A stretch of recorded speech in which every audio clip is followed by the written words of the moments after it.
Hey there, friends! Today we're doing Lesson 70 in the UFLI Foundation series, where we will be learning about the spelling pattern D, G, E and the sound that it makes. J. We've already learned the letter J. We know that J says J, as in jar. J, jar, J. We've also learned the spelling pattern GE that comes at the end of words, such as cage. It also says J.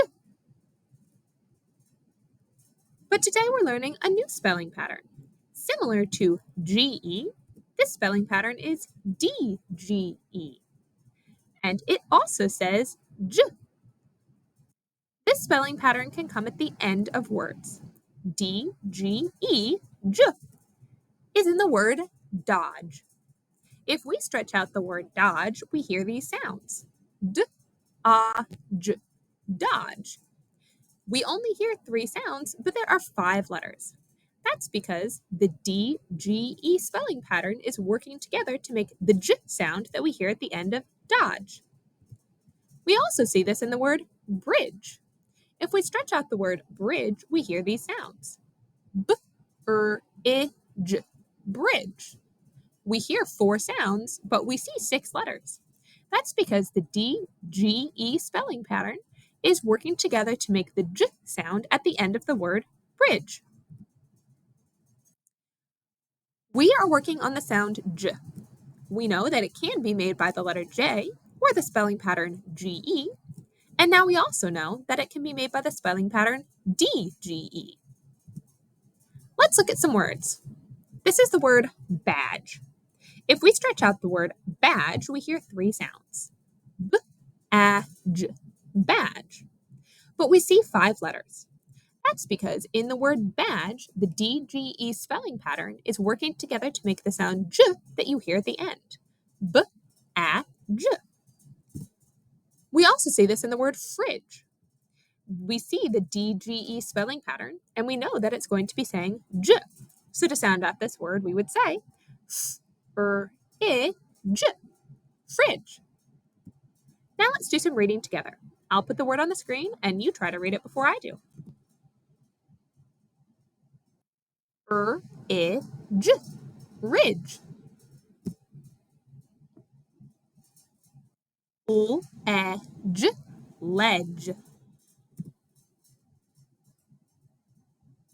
J-U-D-G, judge. This one is special. We hear 2 J sounds in this word, one at the beginning and one at the end. But the one at the beginning is being made by the letter J, as we've already learned, and the one at the end is being made by the DGE spelling pattern. J-U-D-G, judge. W-E-J, wedge.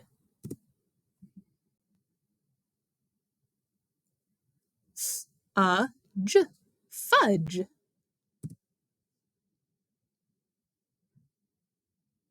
N-U-D-G, nudge. All of these words have the DGE spelling pattern, making the J sound at the end of the word. You're doing great. Let's keep going. B-R-I-J, bridge.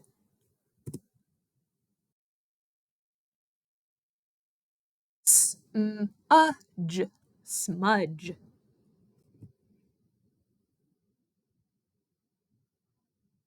G-R-U-D-G, grudge. Those words were a little bit trickier. They had a consonant blend at the beginning, but they still have the D-G, or the D-G-E spelling pattern at the end, saying J. Now let's do a bit of writing. I want to write the word judge. To write the word judge, I would stretch out the word. J-U-D-G, judge. Now, if I was using what I had already learned, I might spell it like this. J-U-D-G. But that wouldn't be right. Or I might spell it like this. J-U-D-G. But that wouldn't be right either. To spell the word judge, I need to use my DGE spelling pattern. So it would look like this. J-U-D-G.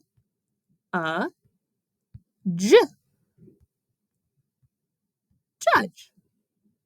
Now, what if I wanted to take that word judge and change it into the word fudge, which letter would I change? That's right, I would change the J. In the word judge, the first sound is J, but in the word fudge, the first sound is F. So I would change my J to an F. And then I would have the word fudge. J, fudge. If I wanted to change the word fudge into the word nudge, which letter would I change? Well done, I would change the first letter, the F. In the word fudge, the first sound is F, but in the word nudge, the first sound is N. So to make the word fudge into the word nudge, I would change my F to an N, and then I would have the word nudge. Nudge. Well done today. Today we learned about the D, G, E spelling pattern. And the sound that it makes is J. Well done.